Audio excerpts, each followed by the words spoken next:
Olá, vamos dar início a um novo programa Debates Le Monde Diplomatique Brasil, uma iniciativa do jornal Le Monde Diplomatique Brasil, em parceria com a TV PUC, com o canal universitário e com a TVT, a TV dos Trabalhadores.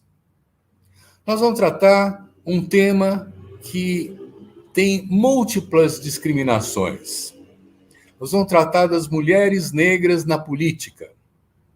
E para tratar desse tema, nós convidamos a Carolina Yara, vereadora pelo PSOL de São Paulo, que eu vou apresentar para vocês agora. A Carolina, ela é negra, ela é travesti, ela é intersexo, ela é portadora de HIV e ela é uma cria da Fazenda da Juta, em Sapopemba, extremo leste da cidade de São Paulo. Foi nessa quebrada que ela teve o primeiro contato com os movimentos sociais, que até hoje a salvam e dão esperanças em sua vida, como ela própria nos conta. Foram 15 anos vivendo nesse território. Ela faz pós-graduação na Federal do ABC, onde cursa mestrado em Ciências Humanas e Sociais. É servidora pública da saúde, ativista em direitos humanos e sociais e de enfrentamento da violência doméstica. A Carolina Yara, eleita em 2020 co-vereadora da bancada feminista do PSOL em São Paulo, é uma das 5 integrantes do mandato coletivo da bancada feminista, que nós vamos também saber o que é na cidade de São Paulo. Ela atua como vereadora na questão da educação básica, pensando na população LGBT+, e no fortalecimento de programas como Transcidadania, criado na gestão 2012 e 2016 pelo prefeito Fernando Haddad, e que tem como linha de atuação a empregabilidade e a educação para pessoas trans. Carolina, muito obrigado por você se dispor a conversar com a gente nesse momento. É muito importante trazer para os nossos espectadores, né, todas as capacidades de resistência, de luta que você apresenta para enfrentar as múltiplas discriminações de que certamente você é vítima, na sociedade e na Câmara Municipal. E é disso que nós vamos querer falar com você. Eu queria começar perguntando um pouco da sua experiência de 15 anos nesse território da Fazenda da Juta, que parece que foi isso que despertou você para a questão da política. Foi isso mesmo? Como é que foi isso? Bem, olá a todas, todos, todes, né, que estão aí nos vendo, nos ouvindo. Peço aí a licença, né, de todo mundo. Como eu aprendo no candomblé sempre, a gente sempre pede licença, pede a bênção, né, das pessoas que vão nos ouvir. E, bem, eu morei durante 15 anos da minha vida, né, então toda a adolescência e também parte importante da minha juventude na Fazenda da Juta, né? E quando, eu não sei se despertou a política, mas me despertou para a militância, né? Porque eu tenho dito sempre, né, nas entrevistas que eu dou, que a política nasceu comigo, né? Então, quando eu nasço sendo uma pessoa com 2 sexos, né, uma pessoa intersexo, que antes era chamada de hermafrodita, agora é intersexo, e quando eu sou mutilada por conta disso, né? Então passo por mutilações genitais na infância, né? Aos 6 anos, aos 12 anos, e desconhece o que foi feito comigo quando recém-nascida. Só de eu viver, sobreviver, hoje fazendo, né? Chegando aos 30, né? Estou com 29, vou fazer 30. Isso por si já é um ato político impressionante, né? Mas a militância, ela começa, de fato, na Fazenda da Juta, né, nesse território aí de Sapopemba, zona leste da capital, e que foi muito presente no cenário das lutas por moradia na cidade de São Paulo, né? Quem tem mais ou menos um conhecimento histórico sobre a cidade de São Paulo, sabe que a região ali de Sapopemba, São Mateus, tinha muito forte as comunidades eclesiais de base, né? E também um movimento de moradia organizado desde a década de 70. E esse movimento criou a Fazenda da Juta, né? Que era, como o nome diz, uma fazenda, e que vários migrantes, vários e várias, né? Migrantes nordestinos e nordestinas, negras, indígenas, foram para lá, né? Ocuparam aquela terra, e os fazendeiros tentaram expulsar, né? E aí houve todo um conflito, e isso originou o bairro, né? Através desse conflito, o Estado entra lá e faz conjunto habitacional. Então, eu estou contando essa história porque é importante dizer da onde que eu venho, né? Eu sou filha dessas pessoas, dessa classe trabalhadora, dessas pessoas negras e indígenas que lutaram por moradia e construíram um bairro de forma coletivista, né, pelo mutirão, através da luta popular, através de assembleias de bairro, e eu fui crescendo vendo isso. Então, quando eu chego lá com os meus 14, 15 anos, começo, né, a me inteirar, né, ali dos projetos culturais que tem no bairro, começo a participar do teatro, do CEL, né, de políticas ali implementadas, eu começo a me agrupar com outros militantes daquele bairro e fazer coletivos periféricos, né? Então, eu tenho bastante orgulho de ter sido uma das fundadoras do coletivo Periferia Preta, que existe até hoje lá na região, que é um coletivo artístico, LGBTQIA+, e negro, né? E que conseguiu fomentar ali cultura junto com a paróquia, junto com o CCJ, né, que são onde ficavam as crianças, junto com uma série de atores improváveis do território, né, atores religiosos, atores, inclusive, de figuras que em outros momentos levavam até medo para as pessoas, né, através do crime, que a gente conseguiu trazer para o nosso lado e fazer esse fomento à cultura e à luta pela identidade, né? Porque uma vez garantido a casa, né, isso eu sempre costumo dizer, a geração anterior da Fazenda da Juta tinha garantido a casa e os direitos básicos, o posto de saúde, né, as escolas, e nós, que somos os filhos rebeldes, né, queríamos mais, né? Aí a gente queria arte, a gente queria ser quem a gente era, a gente queria ser LGBT, que ia mais, sem ter nenhum tipo de risco de andar nas ruas do bairro, né? Então foi assim que eu me tornei militante, foi assim que eu fui me aproximando dos movimentos sociais, e aí foi um caminho que tem durado aí mais de uma década, né? Muito bom. Uma década e meia. Uma década e meia. E conta pra gente, como é que você começou a trabalhar na saúde? Foi uma situação bem interessante, porque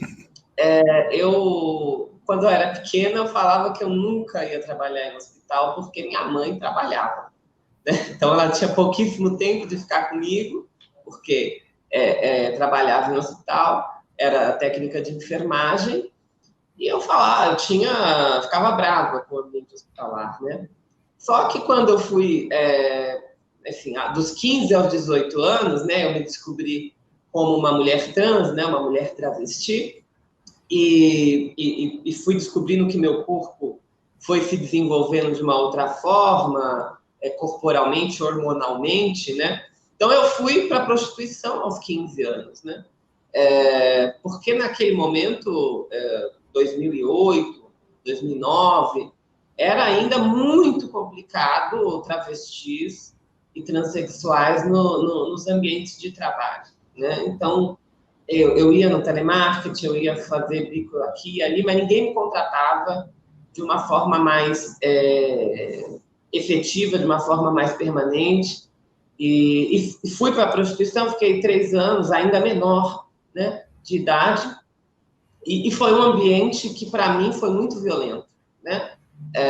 E, nesse sentido, com 18, Eu tive uma pressão social muito grande para sair da prostituição, pressão familiar também, e a minha própria subjetividade estava sendo agredida no ambiente do trabalho sexual, que deve ser regulamentado, que deve ter direitos, mas é muito difícil ainda, né? E foi nesse momento que eu enxerguei no hospital, né? No hospital justamente que a minha mãe havia trabalhado, Santa Marcelina, a oportunidade de prestar ali o processo seletivo e passar, né? Tive que, no entanto, para ser aceita, tive que entrar no armário de volta, né? Tive que me vestir novamente de rapaz e fiquei durante 6 anos nesse processo para conseguir me manter nos empregos, né? Até conseguir novamente fazer a transição de gênero, entrar de novo no processo transexualizador. Tive que interromper para a garantia do emprego. E acho que é por isso que hoje, enquanto cientista social, eu faço um mestrado estudando empregabilidade, né? Porque justamente foi algo que me atingiu centralmente, né? E que atinge muito as pessoas trans, né? E pessoas negras também, principalmente agora nesse momento de desemprego muito alto, né? Então, foi basicamente isso. Entrei na saúde, nunca mais saí agora que eu fui eleita, e estou licenciada, porque o cargo continua lá, né? Enfim, passei na iniciativa privada, prestando serviço para a prefeitura terceirizada, depois passei em concurso, e estou licenciada agora para o cargo aqui na Câmara, né? Antes de nós entrarmos na parte do seu trabalho agora, quer dizer, você sentiu alguma diferença ao longo desses 6 anos do espaço que você conviveu na saúde, da parte tanto dos órgãos públicos, das autoridades lá, quanto dos seus colegas de trabalho, na sua revelação como travesti? Foi um processo, né? Um processo bastante delicado, né? Claro, teve as pessoas que me acolheram e que eu tive que ter todo um jogo, uma paciência para ir explicando mesmo para as pessoas esse meu processo, né? Pessoas de boa fé que me ajudaram muito. Mas teve bastante pessoas também que foram transfóbicas, né? E que também o próprio serviço público demorou para entender o que fazia comigo, né? Eu, como uma assistente de políticas públicas da Secretaria de Saúde, por exemplo, demorei quase 1 ano para ter meu ponto com o nome mudado, né? Então, vinha o nome antigo, eu já tendo feito. Na verdade, eu só consegui mesmo fazer mudar as coisas, o meu nome, né, no ambiente de trabalho, no crachá, essas coisas, quando eu retifiquei, né? Então, eu não tive o nome social respeitado em alguns né, no ambiente burocrático da prefeitura. Tanto, uma outra coisa que é interessante é que eu ganhei na justiça o direito de trabalhar afastada durante o auge da pandemia, e nos processos que a gente moveu, né, óbvio, a minha parte me tratava pelo nome social, a parte, né, da justiça me tratava pelo nome social e a prefeitura me tratava pelo nome antigo. Então, essas situações de transfobia, elas são muito comuns, inclusive para quem é servidor, né? E acho isso um absurdo, né? Porque muitas pessoas trans não vão ter a condição de pagar os documentos, as certidões e tudo que é necessário para fazer a retificação no cartório, né?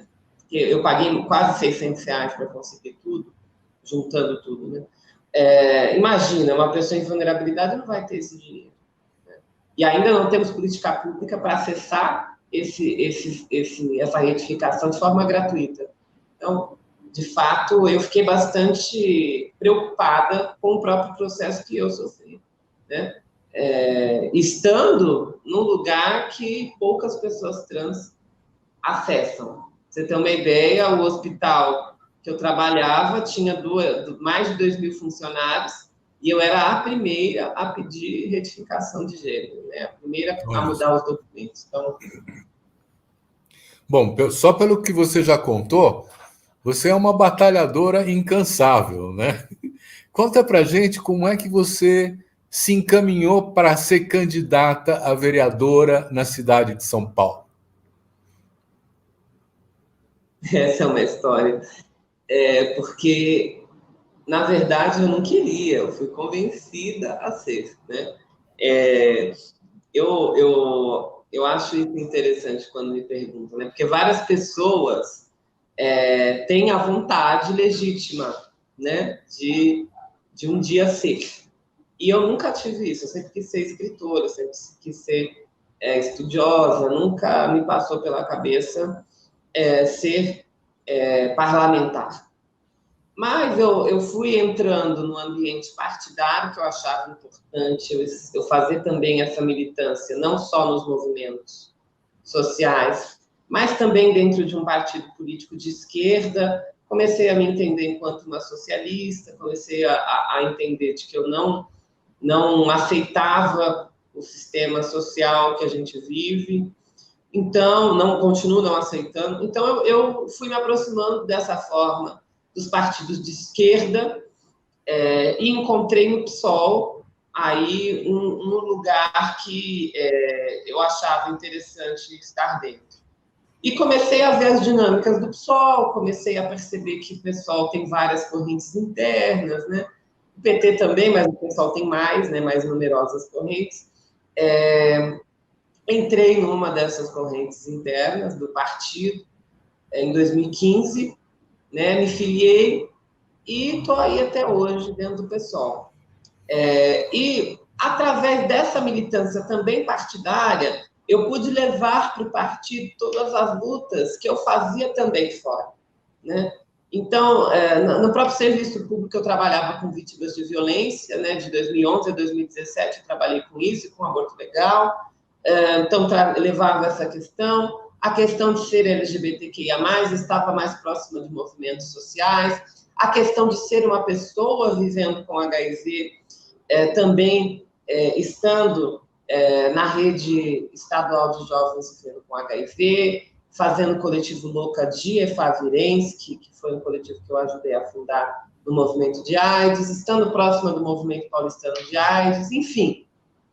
Acho que tudo isso fez com que as entidades, né, as pessoas, as lideranças partidárias me vissem como alguém possível também para o jogo político, né? Então, ali em 2019, fim de 2019, eu sou convidada a compor uma candidatura coletiva, né? Já com mulheres que eu militava dentro do partido, né? Então, a Silvia Ferraro, que eu divido aqui a cadeira, né? Eu já trabalhava, na verdade, com ela dentro do partido, já tinha participado, tinha inscrito o programa LGBT dela ao Senado, né? Nas eleições de 2018, ela tinha me ajudado também a escrever o programa político LGBT junto com a Laerte, junto com a Luísa Copiters, né, para a campanha do Boulos a presidente.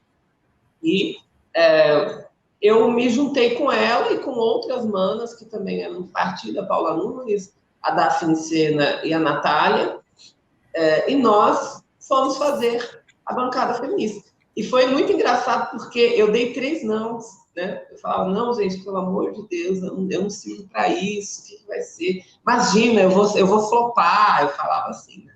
Vou flopar, ninguém vai querer saber de mim, imagina. E a Silvia foi conversar comigo, foi uma conversa de 2 horas aqui no Largo do Arouche, para me convencer, e ela me convenceu. E eu nunca imaginei que eu ia virar a figura que eu sou hoje, assim, de fato. De ser a primeira parlamentar intersexo do país, a única que vive com HIV abertamente, uma das 30 parlamentares transeleitas. Eu nem sabia se eu ia ser eleita, né? E fui. Então, acho que todo esse processo também potencializou movimentos dos quais eu faço parte há um bom tempo e foram comigo, né? E fizeram ser possível isso. Maravilha. Nós vamos fazer um pequeno intervalo por conta da questão eleitoral e voltamos em um instante, tá bom?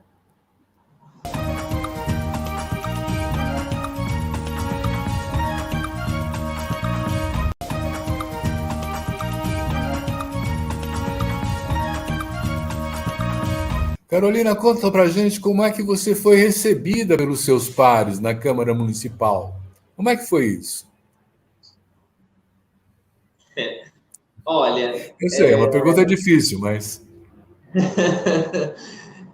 tem umas perguntas que a gente fica numa saia justa, né? Mas vamos lá. Eu acho que a Câmara, eu acho não, eu tenho certeza que a Câmara não estava preparada para receber mandatos coletivos, não estava preparada para receber 3 mulheres trans eleitas, né? A Erika Hilton eleita no mandato tradicional e eu e a Samara Sóstenes em mandatos coletivos. A Câmara não estava preparada para um aumento da esquerda e um aumento da extrema-direita, né, da Câmara. Então, a Câmara de São Paulo passou por muitas coisas. Então, quando eu chego aqui no dia 1 de janeiro de 2021, a gente toma posse no meio da pandemia, então a gente toma uma posse online aqui no gabinete, né, no telão lá da Câmara. E logo em seguida tem a vereadora Samara Sóstenes, a vereadora Sonaira Fernandes, desculpa, ela é vereadora de extrema-direita daqui, é uma mulher negra, né, evangélica, que subiu na tribuna para falar contra as pessoas trans. Logo após a posse nossa, né, logo após a minha posse na bancada, ela subiu para falar mal de pessoas trans e da ideologia de gênero. Ali eu já vi que eu não ia ter refresco aqui dentro, né? E logo em seguida, né, no final do mês de janeiro, eu sofro intimidações na minha casa, jogam bombas, né? Bombas, fogos de artifício, morteiro dentro da minha casa para me assustar. E tem toda uma repercussão enorme, a princípio se pensando em tiros mesmo, né, na casa. Recebo ameaças pela internet, através do tal garçom reaça, que também invadiu o gabinete da Erika Hilton, em que ele incita, né, seus seguidores a me perseguirem porque eu sou travesti e vivo com HIV. Então, eu sou recebida, digamos assim, na Câmara com muita polêmica, muita violência, já com uma discussão se eu merecia ou não ter escolta, né? já tendo seguranças pagas pelo mandato, pelo partido, a tiracolo, né? E também tendo toda uma mobilização de entidades da sociedade civil organizada para garantir a minha proteção. Então, assim, os primeiros 6 meses do mandato foi um verdadeiro inferno na minha vida. Agora, isso já se tranquilizou. A partir do segundo semestre do mandato, se tranquiliza mais e eu consigo fazer mais para aquilo que eu fui eleita, né? Consigo mais estar nos territórios, que eu não sou uma vereadora muito de gabinete, eu venho ao gabinete fazer as coisas que têm que ser feitas, vou ao plenário sempre com a Silvia que é nossa porta-voz, né, que fala, mas eu gosto de estar nos territórios. Né? Então, consegui voltar a fazer essas coisas que eu sempre gostei depois do segundo semestre do mandato. No primeiro foi muito caótico. E assim, né, a gente passa por esses constrangimentos aqui dentro quase que o tempo todo. Sempre tem um vereador que usa a tribuna para ser transfóbico, ou para falar mal da ideologia de gênero, ou projetos de lei que querem proibir pessoas trans de irem no banheiro. Enfim, há sempre esses embates, né? E outra coisa que eu acho que é importante a gente levantar dentro das casas legislativas é a questão do assédio, tá? O assédio, seja ele sutil, seja ele explícito, como aconteceu na Lesp, né, com a Isa Pena, né? Também a violência racista, como aconteceu com a Mônica Seixas, né, de falar que vou colocar um cabresto nela. Então, essas coisas a gente vivencia o tempo todo, né? Já teve vez de eu entrar no elevador com um macacão, bem chique, digamos assim, né, porque era uma sessão solene, e chegou um vereador, entrou no elevador, perguntou se eu ia para um casamento, que eu estava espetacular, e que eu tinha um corpo assim assado. Eu tive que lembrá-lo que eu era uma vereadora e que eu não tinha pedido a opinião dele, né? Então, assim, são coisas muito básicas que às vezes acontecem dentro do ambiente parlamentar, porque eles estão tão acostumados, né, a poder fazer o que quiser com mulheres negras, a pedir um café para as mulheres negras, ou dizer que elas são gostosas igual a Globeleza e não sei o quê. E quando ela, né, vê numa situação ali no elevador com eles, eleitas iguais a eles, dá um tchutchu e eles não fazem aquilo que deveriam, né? Mas a gente está aqui para lembrá-los onde é o nosso lugar, que é aqui. Quer dizer que então você voltou como vereadora para a Fazenda da Juta para fazer a ligação com os movimentos? Voltei. Inclusive trouxe movimentos também, eu e a Juliana Cardoso também fazemos algumas coisas que traz o pessoal aqui para a Câmara ou para o Centro Cultural Vergueiro, enfim.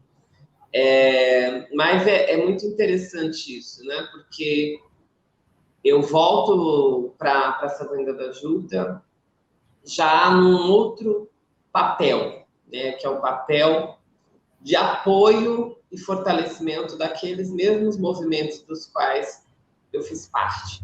Seja o apoio político, seja o apoio para coisas cotidianas deles, o apoio simbólico, né, que também tem um poder na nossa sociedade, o apoio com emenda. Mas eu acho que isso, para mim, é gratificante nesse sentido.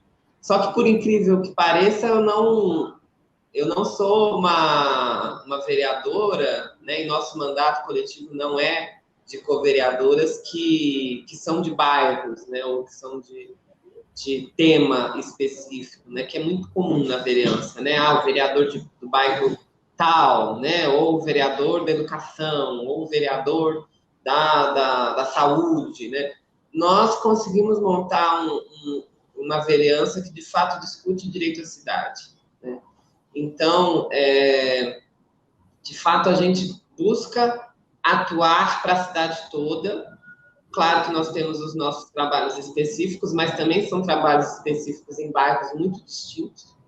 Então, desde Brasilândia, Zona Norte, até Jardim União, Extremo Sul e Parelheiros, Leste, enfim, região central, com a situação principalmente da extrema pobreza e pop rua, a população em situação de rua na região central, né? Então, a gente atua muito nessas pautas, além das pautas óbvias do feminismo, né? Do feminismo negro, do feminismo interseccional, né? Que é o norte nosso, né? O feminismo que abarque as necessidades que incluam raça, gênero e classe social, né? Esse é nosso norte. E, enfim, isso tudo faz com que a gente tenha uma atuação louca. A verdade é essa, né? De você percorrer a cidade toda, às vezes, no mesmo dia. Assim, né? Eu sair, às vezes, de Itaquera e eu vou para a Zona Oeste, vou para a Sul e aí volto para o gabinete. Uma logística bem confusa nossa, mas que tem dado certo e tem nos tornado aí um experimento interessante para as ciências sociais e políticas analisarem aí depois, né? Porque eu acho que essa coisa do mandato coletivo, ela veio para ficar, né? E ajuda a vereança, ou os deputados, os senadores, né, que sejam, a distribuir o poder e a dividir tarefas para se capilarizar mais entre o povo. Então, acho que tem essas questões muito interessantes nesse modelo. Carolina, você tem razão, isso é muito interessante e é uma inovação. Não tinha, há alguns anos atrás, mandatos coletivos, né? E a gente fica curioso, como é que funciona a bancada feminista, que é o mandato que você tem coletivo?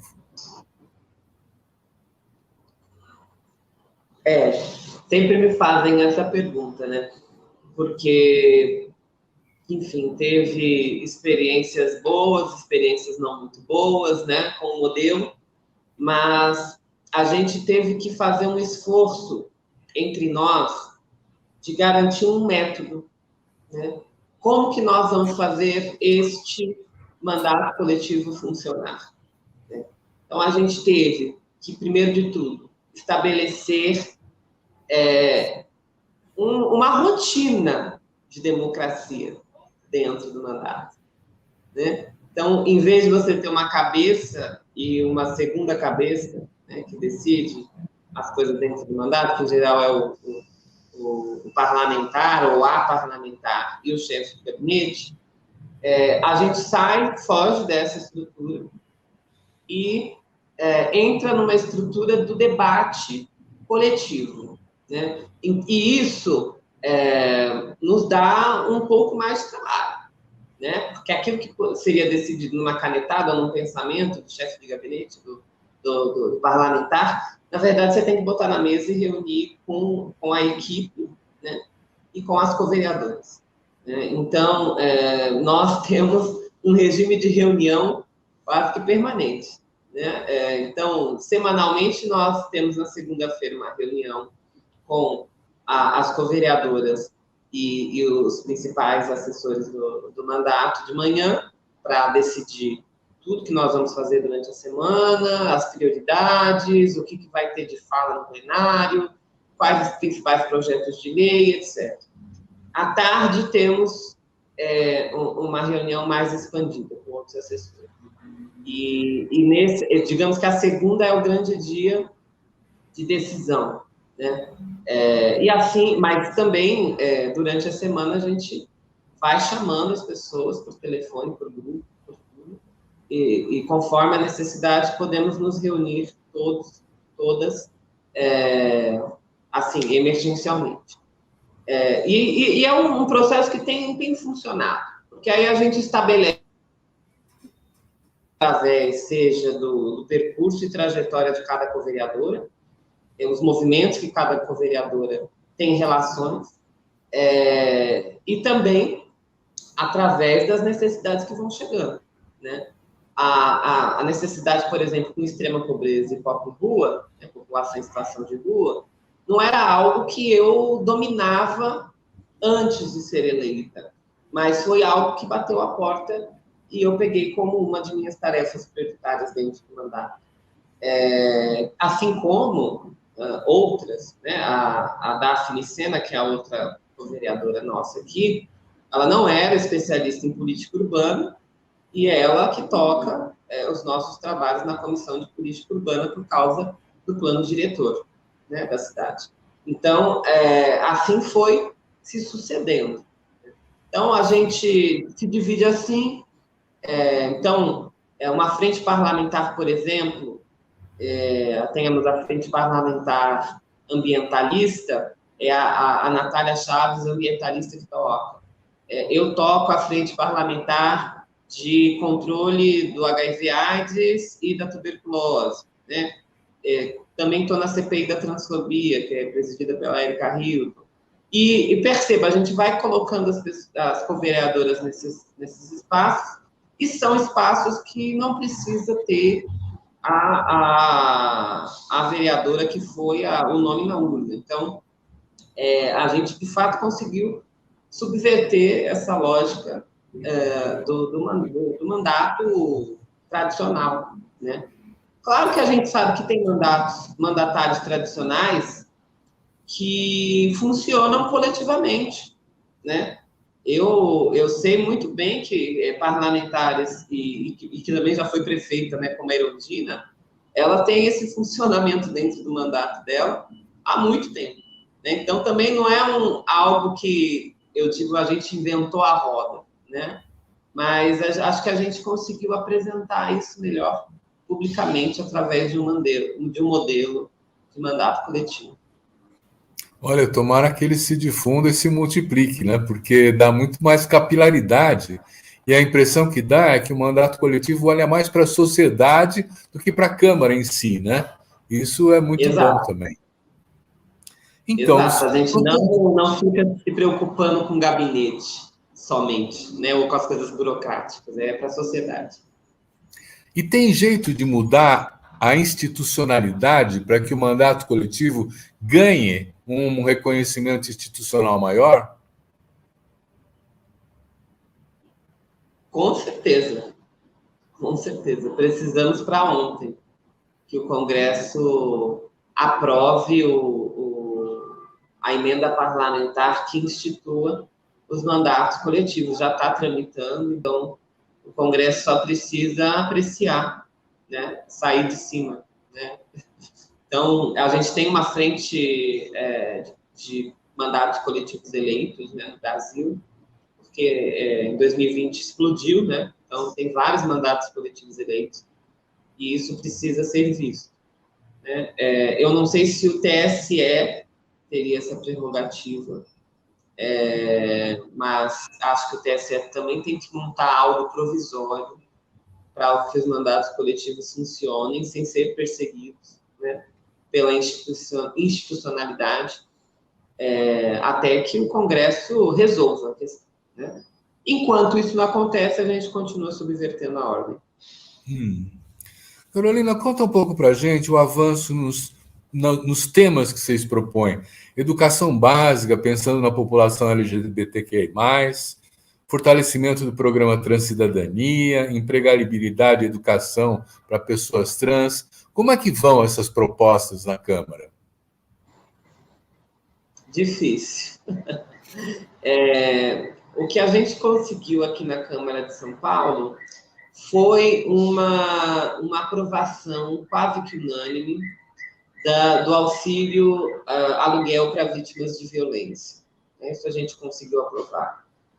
Conseguimos aprovar também algumas datas importantes no calendário, conseguimos instituir audiências públicas muito importantes, como a audiência pública da visibilidade intersexo, conseguimos enviar uma série de emendas parlamentares e recursos financeiros para, né, diversos projetos, para diversos equipamentos públicos, né, da cidade. A gente mandou mais de R$1 milhão de reais para vítimas de violência, para a questão de mulheres, né, a subpasta, na verdade, de mulheres da cidade. Então, a gente tem, na verdade, tido um trabalho muito maior de fortalecimento de projetos, movimentos sociais e de serviços públicos através da emenda parlamentar e através também da nossa prerrogativa de fiscalizadoras, né, do poder público, muito mais do que através dos projetos de lei. Porque os projetos de lei só passa aqui na casa projetos de lei que tenham acordo. E o que a direita faz? Aquilo que a direita acha que é demais para eles, eles não passam. Então, tem alguns projetos que a gente apresentou aqui na casa, como o de empregabilidade trans, né, que institui a Semana de Empregabilidade Trans na cidade de São Paulo, com projetos, uma série de coisas. Ele foi barrado pelos fundamentalistas. Do mesmo modo, a gente teve barrado também o nosso projeto de educação para a igualdade de gênero e racial nas escolas do município, né? Colocando em lei aquilo que já está no currículo, né? Não quiseram.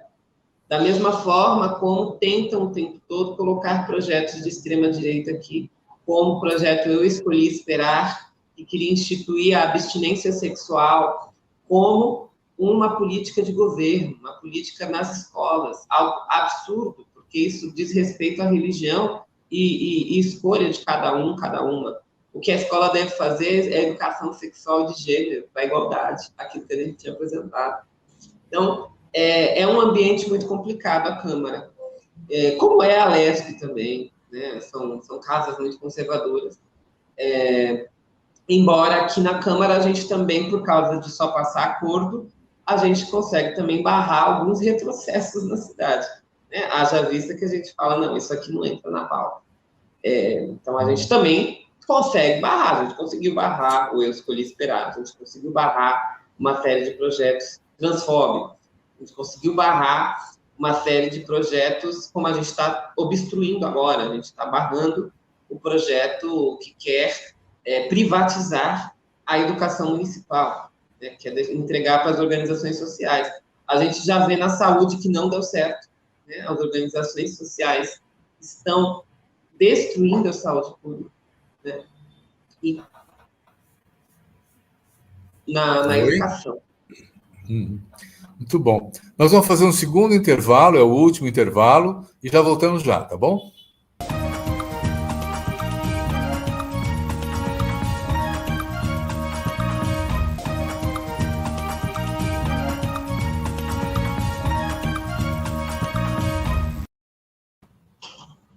Carolina, nós estamos chegando mais ao final da nossa conversa, porque é uma conversa interessante, já está comendo bastante tempo.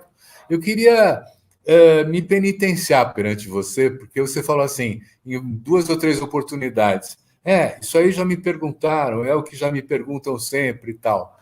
Eu queria te dar a palavra para você falar o que você queira, e não o que eu vou perguntar como os outros já perguntaram. Você tem a palavra, pode se expressar e tratar e pegar o tema que você quiser. Não, é porque as perguntas são parecidas, né? É natural que seja, né? Porque eu entendo que pessoas como eu nesse lugar de poder é algo novo, né? Não tem 30 anos que teve a primeira vereadora, né? Que foi a Kátia Tapeti, em Oeiras, no Piauí. Então, assim, e se a gente for falar, né, do tema, né, mulheres negras na política, acho que eu vou por aí.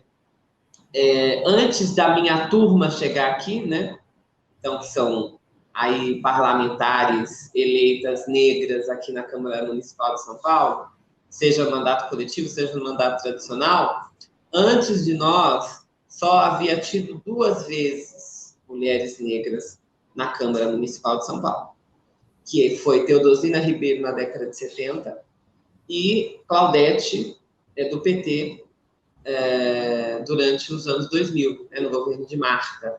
Depois da Claudete, não teve mulheres negras na Câmara. E antes da Claudete, ficou 20 anos sem ter mulheres negras na Câmara. Então, é algo ainda muito novo, né? Por incrível que pareça, é igual a Olívia, deputada Olívia, na ALBA, né, que é a Assembleia Legislativa da Bahia, ser a primeira mulher negra a ser deputada estadual da Bahia, na Bahia, assim. Então, a gente precisa falar de racismo nesse país, né? O tempo inteiro. Tem uma frase do Kabengele Munanga, né, que perguntam para ele, né, quando que acontece o racismo, né? Aí ele responde, o racismo está no ar que eu respiro, né? Então está o tempo todo. É algo que, inclusive, impacta a transexualidade, né? Porque se você olha as estatísticas de quem morre das pessoas LGBTs, são as pessoas negras. 80% das pessoas trans que morrem são mulheres negras, né? Mulheres trans e travestis negras. Então, eu acho que a dificuldade que nós enfrentamos na política, ela é reflexo de uma dificuldade enfrentada por todas nós no dia a dia na nossa sociedade, né? Então, por que acham que eu sou um corpo público, ser uma mulher negra e trans? Por que uma cantada num elevador é algo tão fácil? Ou por que eu sou, digamos assim, assediadas sexualmente todos os dias. Acho que tudo isso deve ser questionado quando falamos de mulheres negras na política. Por que são as mulheres negras da política que estão ameaçadas? A Lília Petroni, por que é Carol D'Artora, por que é Ana Lúcia Martins, por que é Mônica Seixas, por que somos nós as principais alvos, né, como a Beni Brioli, em Niterói, que são ameaçadas o tempo todo, né? Ou que são chamadas de demônio, de Beelzebub, né? Como foi a Beni Brioli, que tem que andar de carro blindado nas ruas de Niterói e do Rio de Janeiro. Acho que isso tudo a gente precisa pensar, inclusive enquanto esquerda, inclusive enquanto setor progressista, né? Porque quando a gente coloca uma figura pública, mulher negra, para uma disputa eleitoral, ou para uma disputa sindical, ou para uma disputa de base dos movimentos, né? Como uma liderança, nós precisamos pensar que aquilo é um ato que é, sim, importante para a construção de uma nova sociedade, que é importante ceder privilégios ou ceder acessos para essas mulheres negras, né? Mas que também não basta, porque nós temos que garantir a vida dessas mulheres negras, dessas LGBTQIA+ negras, dessas pessoas que estão tendo seus mandatos cassados.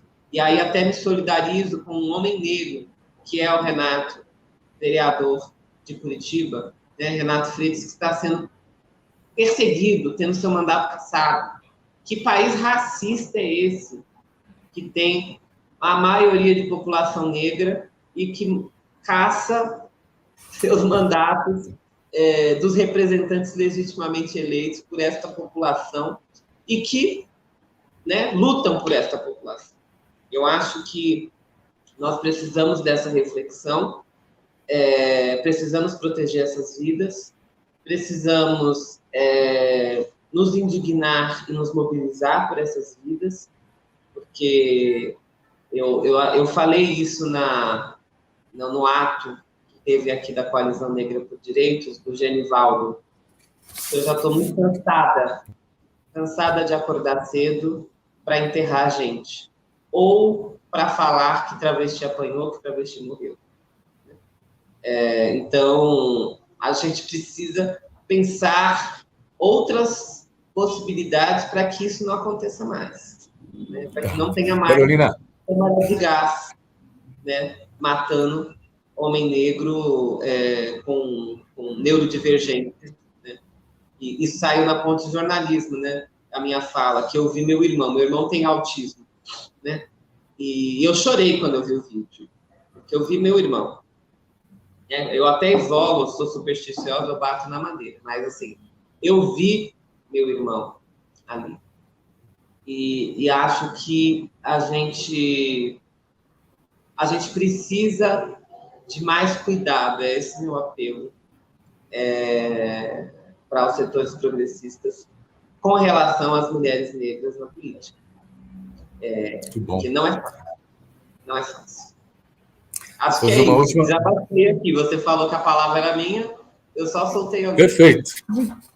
Eu só queria fazer mais uma última pergunta para você, por conta da sua declaração de ter se tornado socialista, né? Me conta uma coisa, você acha que é possível superar o racismo dentro do capitalismo?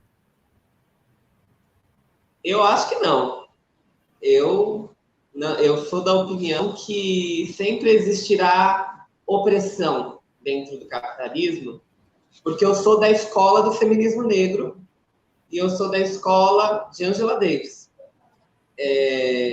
E Davis nos ensina, a Angela nos ensina que não há capitalismo sem racismo e sem patriarcado.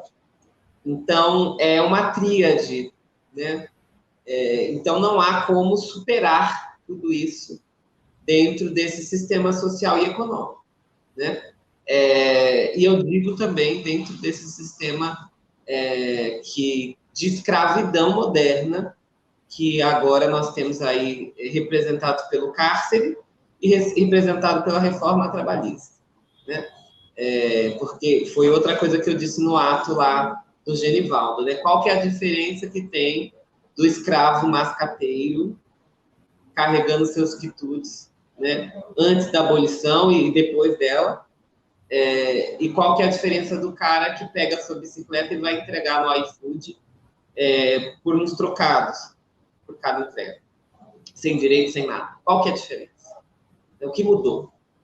Então, de fato, eu percebo que o capitalismo ele até consegue conceder algumas coisas em algum dado momento histórico, depois ele destrói tudo. Então, acho que a gente precisa superar esse modelo. Essa é a minha opinião, né? É óbvio que... Só que assim, ó, eu quero, antes de terminar nosso tempo, eu quero deixar aqui muito escurecido, muito explícito, de que não é para cairmos também na falácia de que primeiro a gente constrói o socialismo para depois discutir raça. Que foi um grande erro. Alguns setores da esquerda dizer isso, tanto do racismo quanto da questão do gênero. A luta de classes, ela deve ser feita com tudo, porque as pessoas são feitas de carne e osso. Eu sou a Carolina da classe trabalhadora, mas eu não sou só a classe trabalhadora. Eu sou uma mulher negra e sou uma mulher trans. Então, se não tem essas lutas todas representadas na luta de classes, ela não é uma luta de classes verdadeira. Muito bom. Olha, eu quero agradecer muito a nossa conversa. Eu acho que ela foi muito rica. Ela trouxe para os nossos telespectadores, para as nossas telespectadoras, uma visão assim que não é muito comum. Então, eu quero só agradecer a você e agradecer a você que nos assiste também, dizendo que semana que vem tem mais. Até a semana. Até.